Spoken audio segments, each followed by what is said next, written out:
Hi there. I'm Tracy Matthews of Flourish and Thrive Academy, and I wanted to let you in on something that will help your selling efforts.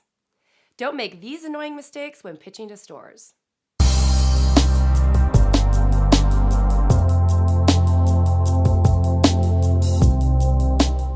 When I first started out as a designer, I was doing everything myself. The design, the making, the sales and the marketing.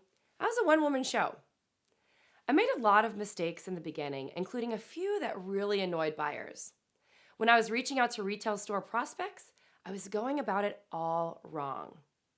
In the beginning, there was less competition, so I got very lucky and my calls were returned. However, I had no idea how annoying I was being to buyers over the years until one of them called me out. It suddenly clicked. So maybe that's why when I say certain things, buyers quickly recoiled, even when they love my line. I've seen designers in our community making the same mistakes, and it's always hard to watch. These annoying mistakes are so easily tweaked. With a little wordsmithing and conversation finessing, you'll be a pro at corresponding with buyers. Buyers pride themselves in curating collections in their store. They are merchandisers and the people getting your work out to the mainstream. With so much competition in the market, you want to make sure you're standing out. So let's go over the most annoying mistakes to avoid when reaching out to stores. The number one most annoying mistake you can make is saying my product is a perfect fit for your store. Doesn't sound like a big deal, does it? Unfortunately, by saying this sentence, you're putting yourself in quite a pickle. I know you don't mean any harm. I know you love the store, and I know your product probably is a perfect fit. However, buyers aren't dense. They know when something will work, and they know when it won't. Buyers certainly don't want their intelligence insulted. By saying my product is a perfect fit for you, you're flat out annoying the buyer. Instead, use language such as, I'm a huge fan of your store.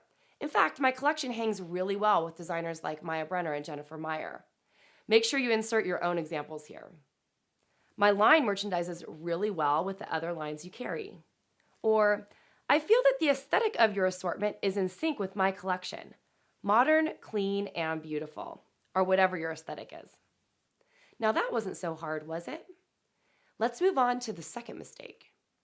The number two most annoying mistake, long emails. Designers, buyers are super busy. They don't have time to scan through and sift through a dense email. Keep your emails short, sweet, and to the point. A good gauge is about 3 paragraphs.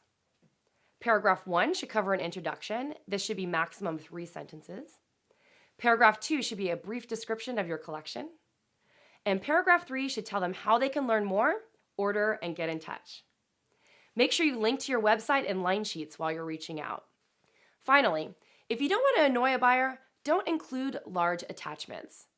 I made this mistake many times, even after I'd been selling to stores for some time. Why are large attachments so bad?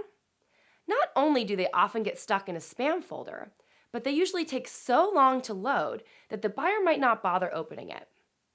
An industry best practice is to have fewer attachments and more links.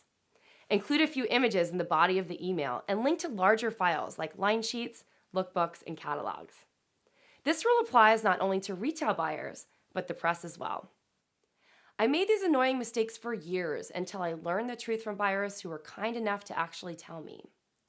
Trust the vet here. Wordsmith your introduction, keep your emails short and sweet, and only email small files. By practicing these 3 tips, you'll notice you'll get a better response in your sales efforts. Now it's your turn. In the comments below, answer the following. Have you ever made one of these mistakes? If so, which? And what's your favorite sales tactic to woo a buyer over email? If you found this video useful, make sure you like the video, follow our channel, and share it with your friends. Pop on over to flourishthriveacademy.com for more free jewelry business advice and training.